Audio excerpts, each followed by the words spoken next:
Sì, all'incirca quante pipe hai? In questo momento diciamo dalle 140 alle 150, un po' troppe secondo me, bisogna sfoltire. Sfoltire? Bisogna sfoltire.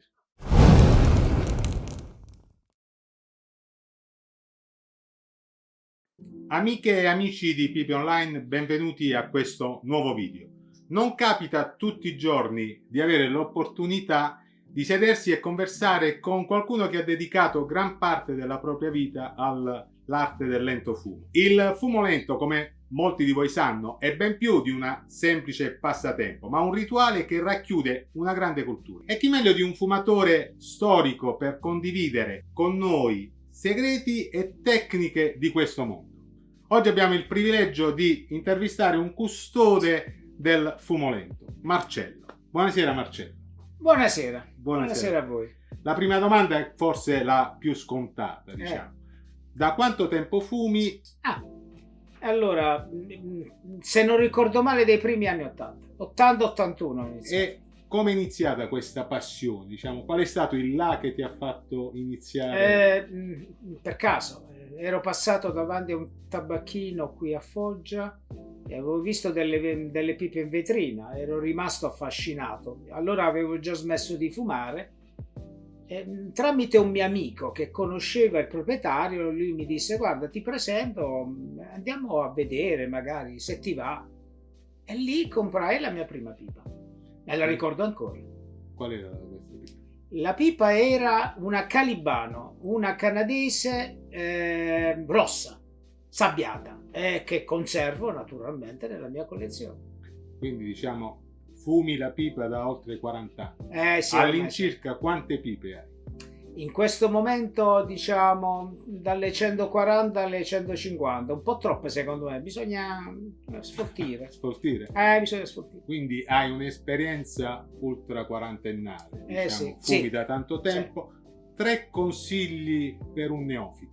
Allora, per un neofita, guardando la mia esperienza, il primo consiglio è quello di affidarsi a tabacchini oppure rivenditori esperti in materia, che hanno una lunga tradizione, e soprattutto guardare il proprietario. Se fuma la pipa, ancora meglio, perché molti rivenditori, per esempio, non fumano la pipa.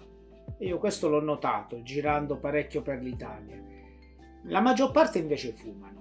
Quindi se uno entra in un negozio e vede il proprietario che in quel momento sta fumando la pipa, quello è il negozio giusto. E farsi naturalmente prendere per mano per dei consigli particolari. Questo è il primo consiglio. Secondo consiglio, avere in mente un budget, cioè non buttarsi subito magari quella è una bellissima pipa, costa l'ira di Dio, ma la compro lo stesso. No, mantenersi bassi tranquillamente, uno inizia. Quindi una pipa che costa 2000 euro, una pipa che costa 80 euro è la medesima cosa. Quindi per iniziare va bene anche una pipa che costa 80 euro, magari forse anche meglio. Per quanto riguarda il tabacco, lì ecco, è dove è importante il proprietario che fuma la pipa e quindi che fuma il tabacco, perché lui effettivamente può dare dei consigli giusti per iniziare. Scegliere sempre miscele non complicate, aromatiche, profumate ma non naturalmente, quindi tabacchi al mango, al whisky, roba del genere. Non aromatizzati. Non aromatici naturali. Con quelli si può iniziare tranquillamente. Poi piano piano si cresce, si cambia e così via. Questi sono secondo me i consigli basilari. Visto che hai concluso parlando di tabacco, quali sono le tue miscele preferite? A me piacciono moltissimo le miscele inglesi, la classica English mixture, cioè praticamente quella fatta da Virginia, orientali e Latakia. Sono la mia passione.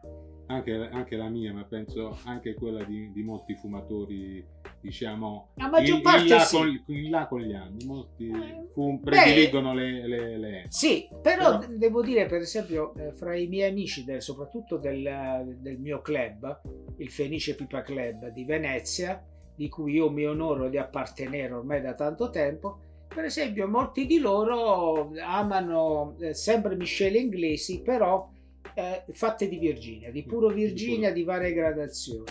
Ma tra queste I famosi saponati, come tra dicono queste loro. English Mixture, qual è, diciamo, il brand? Hai un brand particolare? Beh, è il mio brand storico, quello che non dimenticherò mai, è il Balkan, la scatola bianca con cui ho iniziato. Balkan Sobrani. Balkan Sobrani. Purtroppo quello ormai non si trova più ed è un peccato, e quindi mi sono sempre rivolto a delle miscele che bene o male, insomma, si avvicinano. Sì. Anche se poi con il tempo il Latakia è cambiato certo. cosa, quindi. Allora era l'Latakia siriano, oggi l'Latakia cipriota, e quindi c'è una bella differenza. Invece, Marcello, quale consiglio ti sentiresti di dare a un fumatore che vuole arricchire la sua collezione, diciamo il suo parterre di pipe? Il parterre des rois, come dico io.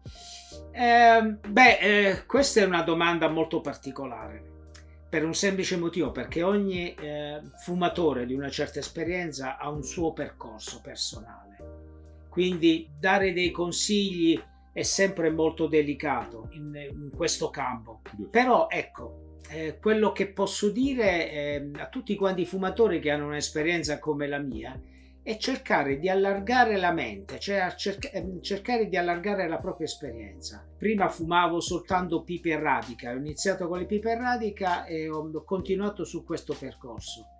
Poi durante la mia esperienza mi è capitata per esempio di fumare la pipa di Boscolo, cioè quelle lì fatte in terracotta, e il pennello, perché Boscolo era un membro del nostro club e il club fece questa pipa particolare per il nostro club, e lì per esempio iniziai a fumare la pipa in terracotta. Beh ragazzi, ho scoperto un mondo, è una pipa straordinaria. Ecco, io se dovessi dare un consiglio, e dico sempre, provate la pipa in terracotta, vedrete che vi darà delle sensazioni straordinarie, soprattutto con i tabacchi naturali. Io per esempio la fumo nei toscani sbriciolati, cioè il toscano che magari si è rotto, roba del genere, ecco, lo sbriciolo, carico la pipa in terracotta, guardate, fumate un toscano fino in fondo, ciò che non potete fare con un toscano normale.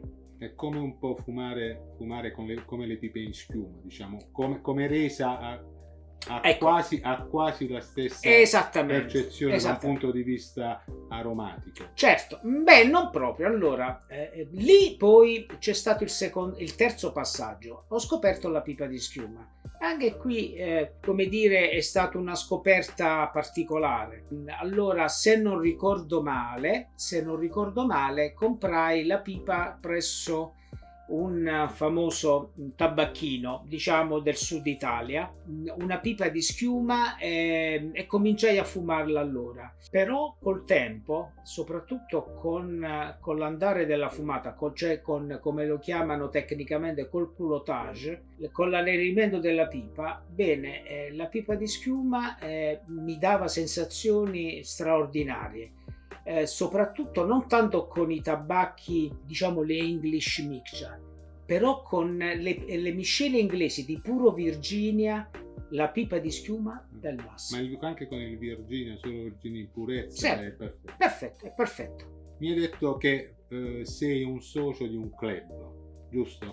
Sì, in questo momento sì. Quindi sicuramente avrei partecipato o conosci quello che sono le gare di lento fumo. Certo. Raccontaci se hai partecipato e qual è stata la tua esperienza. Allora, la prima gara di lento fumo, me la ricordo perfettamente, non me la posso dimenticare, è stato insieme ad un caro amico, Elio Santella. Siamo andati insieme a Genova a partecipare al Trofeo Internazionale di Genova, che era una delle gare più importanti in Europa. Io ti sto parlando di tanto tempo fa, stiamo parlando dei primi anni '80.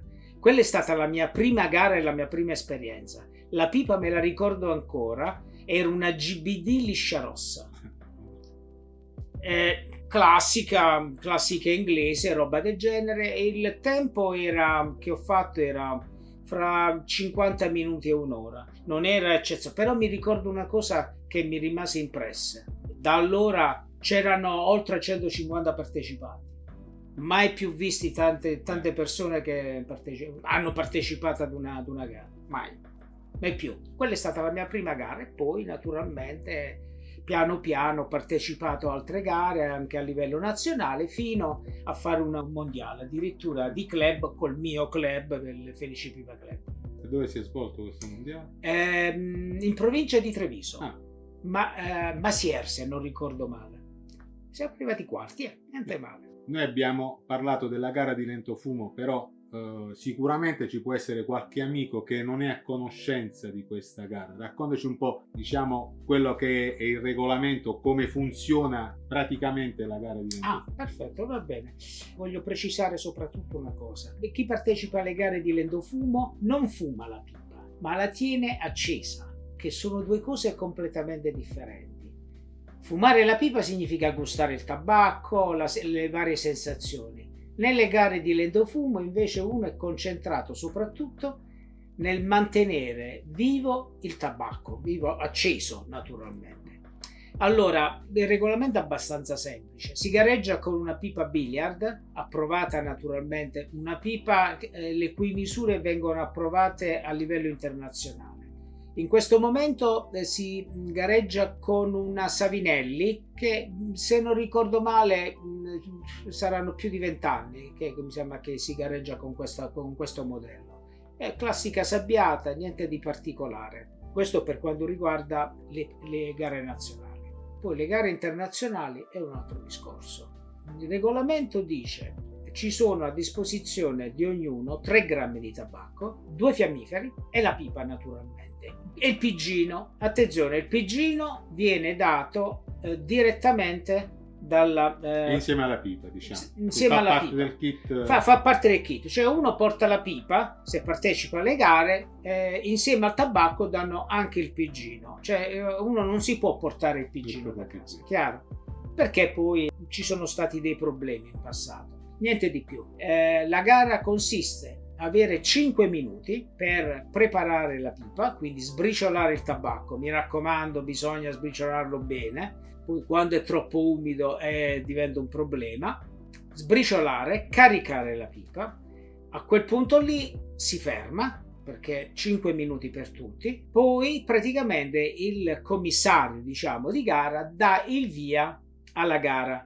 2 fiammiferi, non più di 2. Il primo naturalmente per poter riscaldare il tabacco, regolare naturalmente il tiraggio, secondo fiammifero per partire. Quelli più bravi addirittura con un solo fiammifero, però sentendo i campioni, quelli che hanno più esperienza di me, il secondo fiammifero è importante, è estremamente importante. A quel punto lì la gara parte. Naturalmente chi è bravo riesce anche a tenere la pipa accesa 2 ore, 2 ore e mezzo, anche 3 ore. Io ho assistito ad alcune gare dove i risultati sono arrivati anche 3 ore e 20, 3 ore e 25, insomma. Sempre con 3 grammi di tabacco. Sempre 3 grammi di tabacco. Esclusivi. Cioè non si può scherzare, soprattutto 2 fiammiferi. Infatti, dopo l'accensione, dopo che è partita la pipa, i giudici di gara ritirano i fiammiferi. Non so se ho reso l'idea, ritirano i fiammiferi perché naturalmente qualcuno potrebbe avere la tentazione, ma fermiamoci qui. Ascolta Marcello, per concludere, diciamo, sì, vista la tua esperienza, qualche aneddoto divertente che ti è capitato nel corso di questi anni? Beh, ce ne sono tantissimi, devo dire la verità. Alcuni a cui ero presente io, molto divertenti, altri invece raccontati dai miei maestri, tipo Giorgio Musiconi, Cola Rongone, Elio Santella, Talamo. Diciamo che sono personaggi che hanno influito enormemente sulla mia formazione per quanto riguarda come fumatore di pipa. Insomma, nomi che un tempo in Italia erano conosciuti dappertutto. Quando non c'era neanche internet. Non c'era neanche internet, però queste persone erano conosciute in giro per il mondo. Ho conosciuto Fausto Fincato, insomma molti personaggi. Questo è una cosa che mi è capitata a Roma. non so se fare il nome diciamo del tabacchino. Vi posso dire che è uno dei dei tabacchini più famosi di Roma. Ci trovavamo lì io e un mio carissimo amico Pino, andiamo a vedere, compriamo dei tabacchi, poi naturalmente preso il tabacco ho detto ma perché non andiamo su e andiamo a vedere un po' di pipe, magari ci viene voglia, e siamo saliti su. Per chi va in questo tabacchino famoso a Roma c'è diciamo il piano terra e poi c'è una scala di legno che sale al primo piano su. Vi consiglio di andarci perché lì c'è un piccolo museo dove per esempio potete vedere alcune pipe appartenute alla collezione di Pertini, e non so se ho reso l'idea. Quindi vi sto dando degli input ben precisi, insomma dei particolari, quindi potete capire. Insomma, entrammo nella sala, nel salottino dove si intrattenevano i clienti e così via, e naturalmente parlando cominciamo a vedere un po' di pipe in vetrina. Mi colpì in maniera particolare una Dunhill. Io sono un appassionato Dunhill e devo dire la verità, un discreto esperto. C'era questa pipa bellissima in vetrina che mi colpì naturalmente. Io mi avvicinai, la guardai e commentavo con il mio amico Pino. Entrò il signor Fausto e vi do un altro indizio. Naturalmente i vari convenevoli, eccetera, eccetera, e dice, beh, c'è quella pipa lì, complimenti, è bellissima. Ah, lì le piacciono le Dunhill. Bene, ora le faccio vedere veramente una chicca. Ho detto io, beh, vediamo, porca la miseria. Si allontanò qualche secondo e portò un cofanetto di legno. Io lo riconobbi subito. Sono quei cofanetti di legno che la Dunhill prepara per le pipe più preziose. E disse al mio amico, beh, ora prepariamoci, vedi che cosa verrà fuori. Lo aprì e dentro c'era una pipa splendida, una fiammatissima, me la ricordo ancora, perché la presi in mano, una Billiard con una fiammatura, ragazzi, che era veramente splendida. Naturalmente capii subito di avere a che fare con un gioiello. La rigirai fra le mani, andai subito con gli occhi sulle punzolature e riconobbi la famosa dicitura DRG. Quindi ero davanti a una G-Grain. Io sto parlando degli anni 90. Quindi in quel momento il massimo grado della Dunhill era l'H. Quindi ancora non c'era la I-Grain, c'era l'H-Grain. Quindi in quel momento stavo maneggiando una pipa preziosissima, magari una delle poche uscite in quell'anno. Naturalmente io e il mio amico commentavamo, mamma mia che bella, è una fiammatura. E naturalmente io a quel punto la ripose all'interno del cofanetto. A questo punto uno che fa? Chiede il prezzo. Almeno per il gusto di sapere. A quel punto il signor Fausto pronunciò la fatidica frase: questa pipa costa 9 milioni e 8. Stiamo parlando quando ancora c'era la lira, naturalmente. Non sto scherzando, ragazzi. Appena finì quella frase saltò la luce. Boom! Sentimmo un botto, si spense tutto. Naturalmente il signor Fausto, imbarazzatissimo, chiese scusa e si allontanò. Io e il mio amico ci guardammo in faccia e scoppiammo a ridere. Naturalmente non voglio dilungarmi sui commenti, però il commento fu: porca le miserie, anche il circuito elettrico si è spaventato rispetto a quella. Questa è una cosa divertentissima che ancora mi ricordo, e soprattutto mi ricordo quella pipa che era, bisogna dire, era uno splendore. Marcello, abbiamo capito che Dunhill è uno dei tuoi brand preferiti. Oltre a Dunhill, ci sono altri brand che ti piacciono, oppure che fumi con... Allora, io amo moltissimo le pipe inglesi, perché le pipe inglesi rappresentano la tradizione. Quindi insieme alle Danil io apprezzo tantissimo le Charatan o le Sasieni, altra pipa inglese molto importante, delle Comoi, sì, altri brand. Comunque la pipa inglese in generale, che poi rappresenta circa il 50% della mia collezione. E poi naturalmente le pipe italiane, Castello, non può mancare la Castello, la Savinelli, Bruto Sordini, di cui io mi onoro anche di essere molto amico, e anche tantissimi altri artigiani. Mi piace provarli. Ecco, questo è un consiglio che darei a coloro che hanno già una buona collezione. Allargate i vostri orizzonti, provate altri artigiani, perché troverete delle sorprese incredibili, ve lo posso assicurare. Anche delusioni, attenzione. E fa parte del gioco. Certo. Allora, Marcello, ti ringraziamo per questi consigli e per questa chiacchierata sul mondo della pipa. Grazie a voi. Saluto i nostri amici di Pipi Online e vi aspettiamo alle prossime interviste e ai prossimi video. Un saluto a tutti da Fabio. Ciao e Marcello. Ciao.